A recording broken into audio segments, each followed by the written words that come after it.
La deuxième ligne du métro à Rennes est sur les rails. Après 3 heures de débat, les élus de Rennes Métropole ont approuvé hier soir le projet de cette ligne B.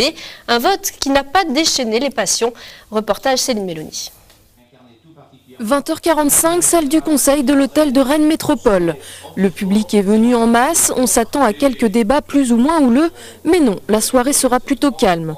Seule petite perturbation, la prise de parole effectuée en début de séance par une association des Longchamps qui refuse de voir se construire dans son quartier une portion aérienne du métro. Cette pétition demande que le métro passe en tunnelier. En réponse, un amendement est intégré à la délibération. Sur les secteurs de Beaulieu et Longchamp seront réalisées des études complémentaires afin d'envisager un passage en tunnel profond. Puis les prises de parole se succèdent méthodiquement. L'opposition demande des précisions sur le projet, notamment en matière de délai et de financement. Et faute d'avoir reçu ces réponses, je m'abstiendrai sur cette décision. On a un dossier qui évidemment est attirant pour ceux qui sont les usagers, mais dont le financement, pour être défini, attendra 2011. Est-ce qu'on construit sa maison? Est-ce qu'on commande l'architecte en disant c'est à mi-chemin du projet que le plan de financement sera établi? Je ne le crois pas. Et je pense que ce raisonnement il peut être transposé sur le métro rennais.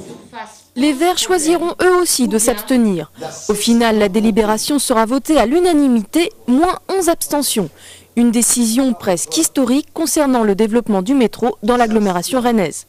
C'est effectivement une étape importante puisque ce vote nous fait passer de la faisabilité aux études opérationnelles. C'est-à-dire c'est quand même une décision engageante de poursuivre les études et d'engager le travail opérationnel. Les travaux de la ligne B pourraient commencer d'ici à 2013. Elle devrait être opérationnelle à l'horizon 2020. Pour rappel, cette nouvelle ligne traversera Rennes d'est en ouest. Le tracé fera près de 13 km et comportera 15 stations et 2 interconnexions avec la première ligne.